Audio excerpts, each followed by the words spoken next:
जय हिंद एवरीवन। आप पूरे भारत में किसी भी राज्य से हो, चाहे मेल हो चाहे फीमेल हो, अगर आप सिंपल 10 पास हो और आपका हाइट कम है और आपको रेलवे की नई भर्ती के बारे में कुछ भी नहीं पता है तो ये वीडियो आपके लिए है। देखो, रेलवे के भर्ती के बारे में आप सभी लोगों को पता होना चाहिए।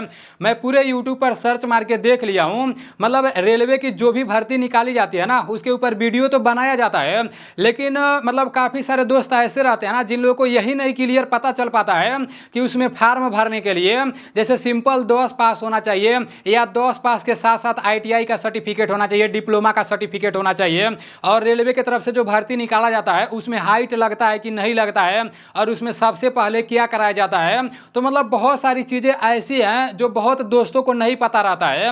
तो मैं जितना जानकारी इकट्ठा किया हूँ इस वीडियो में मैं आप सभी लोगों को बताने वाला हूँ, और ये वीडियो बनाने के लिए मुझे काफ़ी ज़्यादा मेहनत करना पड़ा है। रेलवे के अंदर नया भर्ती निकलने वाला है और रेलवे के अंदर आप लोग देख ही रहे हो कितना ज़्यादा दुर्घटना घट रहा है। मतलब पहले एएलपी में 5000 के आसपास में वैकेंसी देखने को मिला, और अभी ये देखने को मिल रहा है कि उस वैकेंसी को बढ़ा दिया गया, सीधे 5000 से 18000 देखने को मिल रहा है।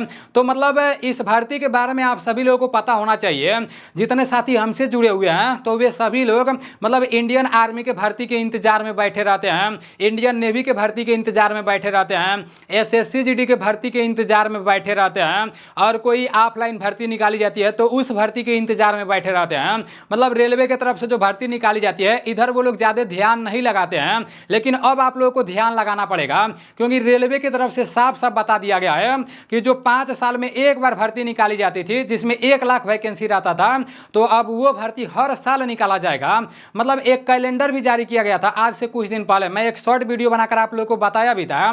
तो रेलवे का ये कहना है ना कि जो भर्ती 5 साल 4 साल में एक बार देखने को मिलता था, मतलब ज़्यादा वैकेंसी देखने को मिलता था, 1-1 लाख वैकेंसी देखने को मिलता था, तो अब वो भर्ती हर साल देखने को मिलेगा, लेकिन उसी वैकेंसी को कम कर दिया गया है। ठीक है ना, मतलब हर साल वैकेंसी देखने को मिलेगा। तो आप सभी लोगों को इसमें भी ट्राई करना है। ठीक है ना, कुछ भी समझाऊंगा, जो कुछ भी बताऊंगा वो सारी चीज़ें मैं अपने टेलीग्राम चैनल में भी भेज दूंगा। जितने साथी अभी तक मेरे टेलीग्राम चैनल में नहीं जुड़े हो तो पता नहीं किस दुनिया में जी रहे हो यार। मेरा टेलीग्राम चैनल नीलेश ब्लॉग के नाम से है, उसका लिंक मैं डिस्क्रिप्शन में भी दे दूंगा और फर्स्ट कमेंट में भी दे दूंगा।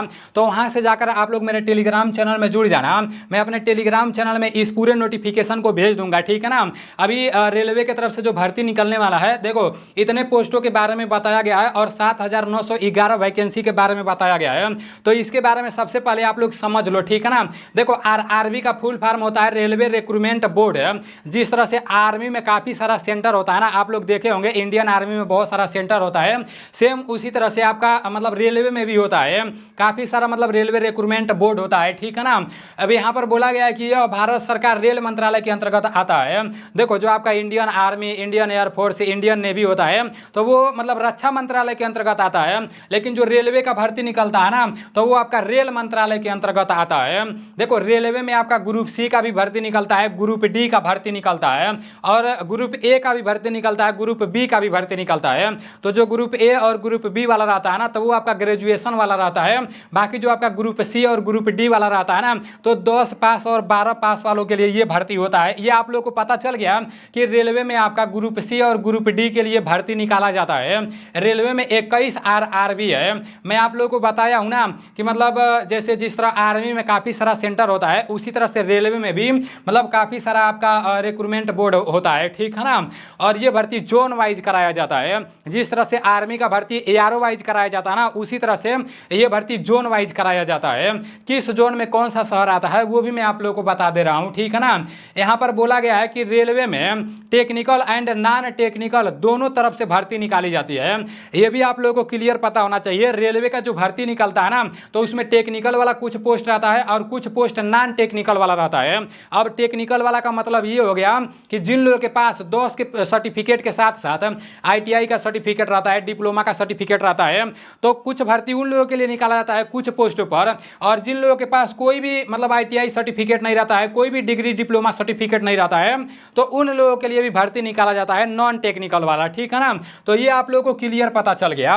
अब आगे यहाँ पर है, जैसे देखो रेलवे में आपका clerk, ticket collector, assistant station master, apprenticeship, assistant loco pilot etc, मतलब इसी तरह से काफ़ी सारे पोस्टों पर भर्ती निकाला जाता है। तो इसी में मतलब किसी किसी में आईटीआई मांग देता है और किसी में बिना मतलब कोई बिना आईटीआई ITI का रहता है। इसमें फार्म भरने के लिए उम्र कितना होना चाहिए? फार्म भरने के लिए कम से कम 18 साल उम्र होना चाहिए और अधिक से अधिक 33 साल उम्र होना चाहिए और उम्र में कैटेगरी के हिसाब से छूट भी मिल जाता है, ठीक है ना। अब यहाँ पर क्वालिफिकेशन के बारे में बताया गया है, तो इसमें फार्म भरने के लिए 10 पास होना चाहिए, 12 पास होना चाहिए, ग्रेजुएशन है। मतलब अलग अलग पोस्ट के लिए अलग अलग आपका क्वालिफिकेशन मांगता है।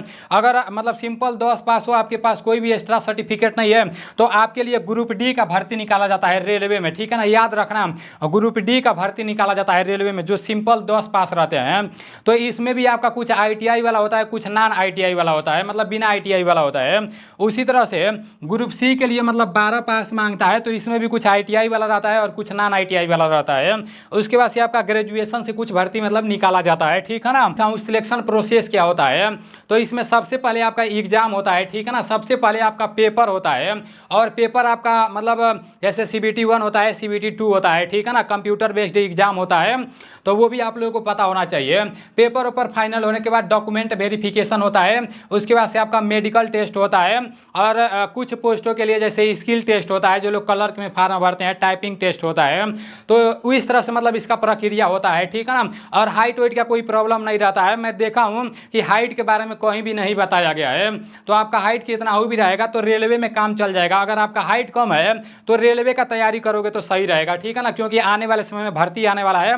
उस नोटिफिकेशन को अभी मैं आप लोगों को दिखा दे रहा हूँ। अब इसका जो पेपर होता है उसमें मैथ के प्रश्न पूछे जाते हैं, जनरल अवेयरनेस के प्रश्न पूछे जाते हैं और रीजनिंग के प्रश्न पूछे जाते हैं और आपका जनरल इंटेलिजेंस से प्रश्न पूछे जाते हैं। तो ये आप लोगों को पता होना चाहिए, ठीक है ना। अब देखो, जो RRB मतलब रेलवे की तरफ से जो नया भर्ती निकलने वाला है, तो ये रहा उस भर्ती का पूरा नोटिफिकेशन।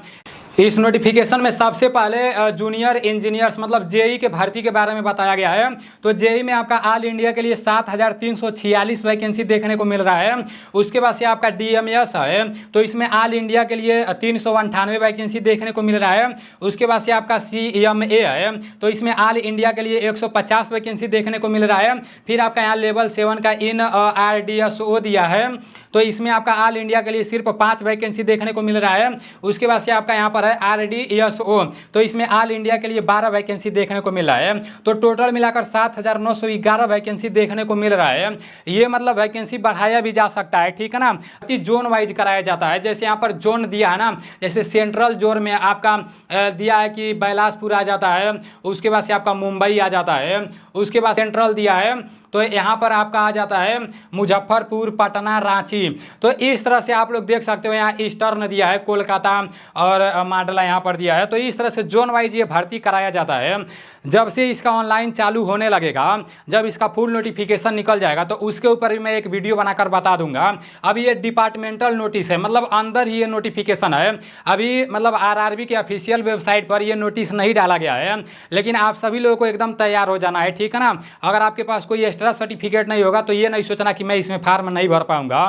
यूट्यूब पर काफ़ी सारे लोग वीडियो बनाते हैं RRB के बारे में, लेकिन ये सारी चीज़ें क्लियर नहीं हो पाता है बहुत लोगों को कि भाई मतलब कैसे क्या ये भर्ती होता है। तो मैं जो जानकारी इकट्ठा किया था वो सारी चीज़ें बता दिया हूँ। आप लोग बस पढ़ाई करते रहो। जैसे ही मतलब रेलवे की तरफ से कोई भी भर्ती निकाली जाएगी तो मैं आप लोगों को बता दूंगा, ठीक है ना। चलो ठीक है, मिलते हैं अगले वीडियो में। जय हिंद, वंदे मातरम।